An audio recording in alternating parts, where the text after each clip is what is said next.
Hello dear students, welcome back to my channel EduColors. In this video we will discuss about the history of class 7 and this is worksheet number 32. ये जो worksheet है आपको 8 फरवरी को मिलनी है and the chapter is devotional path to the divine, यानी कि ईश्वर से प्रेम या अनुराग। ठीक है, तो ये जो आपका हिस्ट्री का जो चैप्टर है ये ऑलमोस्ट आखिरी या उसके आसपास का जो चैप्टर है, दैट इज़ मीन कि आपका जो सिलेबस है हिस्ट्री का वो ऑलमोस्ट कवर होने वाला है।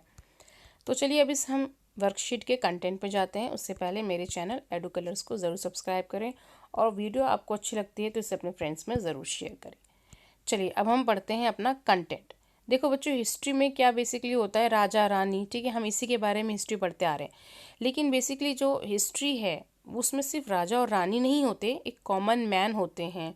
ठीक है, साहित्य होता है, वहाँ पर कैसे लोग रहते थे, आम जनता किस तरीके से निवास करती थी, इसके बारे में भी जो हमें पढ़ना ज़रूरी हो जाता है।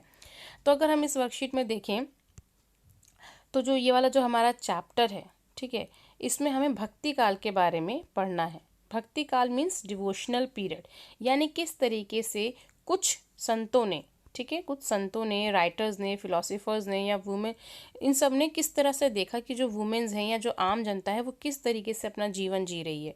ठीक है, एक राजा के अलावा भी एक साहित्य है, एक कल्चर है लोगों का, एक इतिहास है, तो उसके बारे में हमें इस वर्कशीट में बच्चों जानना है। यहाँ पर हम देखते हैं कि 7 to 9th सेंचुरी में रिलीजन एक जो है वो दूसरी तरीके से बदलने लगा, यानी कि भगवान से जो आप मांगते हैं या उससे जो इच्छा रखते हैं उसका जो स्वरूप है, नेचर है, वो बदल गया। इस टाइम हम देखते हैं कि कुछ रिलीजियस मूवमेंट्स हुए हैं, ठीक है, यानी कि धार्मिक आंदोलन हुए हैं, और कुछ वो जो धार्मिक आंदोलन है वो नयनार्स और अलवार्स, ठीक है, ये रहा नयनार्स एंड अलवार्स। नयनार्स कौन थे? नयनार थे यानी कि जो शिव को मानते थे। ठीक है, मैं फिर बताती हूँ। नयनार्स वो थे जो शिव की पूजा करते थे एंड अलवार वो थे जो विष्णु की पूजा करते थे। नयनार्स संख्या में 63 थे, यानी कि जो सेंट थे वो 63 थे, और जो अलवार सेंट थे वो संख्या में 12 थे। ओके बच्चों, ठीक है। अब हम देखते हैं कि बेसिकली इन्होंने किस बेस पर अपना ये जो मूवमेंट है ये शुरू किया था, या अपनी एक तरीके से जिस तरह से इन्होंने कविताएं रची वो किस बेस पर रची।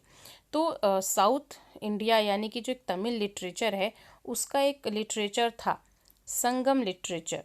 तो उस संगम लिटरेचर में बहुत सारी शक्ति और वीरता, साहसपूर्ण कुछ कविताएं लिखी गई थी।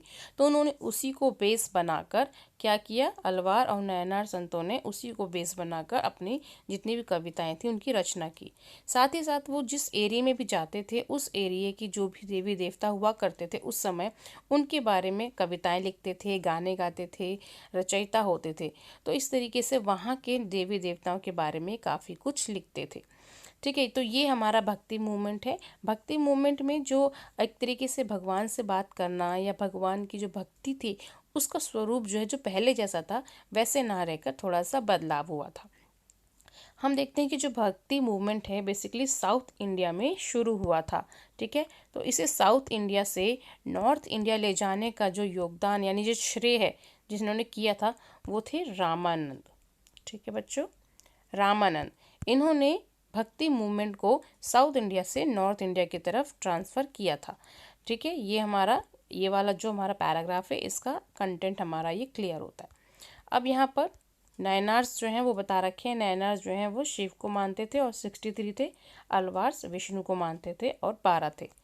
एक्टिविटी 1 क्या दे रखी है, आपकी जो टेक्स्ट बुक है NCERT की जो 7th क्लास का जो चैप्टर है ये वाला डिवोशनल पाथ, और चैप्टर का नाम है devotional part two the divine. ठीक है, ये जो आपका जो चैप्टर है उसमें एक मनीषकवा सागर नाम के एक कवि हैं जो कि नयनार संत थे। ठीक है, उन्होंने अपनी एक रचना लिखी है, उस पैराग्राफ में आप दिख जाएगा आपको उसमें बुक में, तो उसमें बता रखा उनका और गॉड का क्या रिलेशन है। ठीक है, यानी कि भगवान से उनका किस तरह का रिलेशन है। तो बेसिकली उन्होंने अपनी जो भी चीज़ें हैं, प्रॉब्लम्स हैं, भगवान से शेयर की हैं और अपने आप को भगवान के पास एक तरीके से बोल दिया है कि जिस तरीके से आप मुझे रखेंगे मैं उन्हीं तरीके से रखूँगा। उन्होंने भगवान को सब कुछ अपना सौंप दिया है और भगवान से एक तरीके से अपनी जो चीज़ें हैं उसके बारे में पूछ रहे हैं, मांग रहे हैं और भगवान के अनुसार ही वो चलना चाहते हैं। यहाँ पर आपके ट्रू और फॉल्स भी दे रखे हैं। तो हमारा पहला जो स्टेटमेंट है वो है कि भक्ति was started in the southern India. तो ये क्या है, ये ट्रू है हमारा। सेकंड है हमारा देयर वर 12 नयनार्स। तो ये रॉन्ग होगा, क्योंकि जो नयनार्स हैं बच्चों वो कितने हैं, वो हैं 63। ठीक है, तो ये गलत है।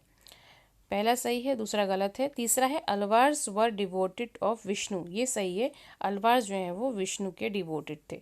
ठीक है, तो यहाँ पर हमारा कंटेंट वर्क, हमारी एक्टिविटी, और एक्टिविटी को जो है बेसिकली आप एनसीईआरटी की बुक में आप जाएंगे तो आपको वहाँ दिख जाएगा। ठीक है, पूरी कविता है। उसके बाद स्टेट वेदर ट्रू और फॉल्स भी हो गया हमारा। सो हमारी जो वर्कशीट है बच्चों यहाँ पर ये कंप्लीट होती है। आई होप आपको ये वर्कशीट अच्छी लगी होगी, समझ में आई होगी। अगर आपको मेरी वर्कशीट अच्छी लगी है तो इसे अपने फ्रेंड्स में शेयर करें, वीडियो को लाइक करें और मेरे चैनल एडू कलर्स को सब्सक्राइब करें। वीडियो देखने के लिए बच्चों थैंक यू सो मच।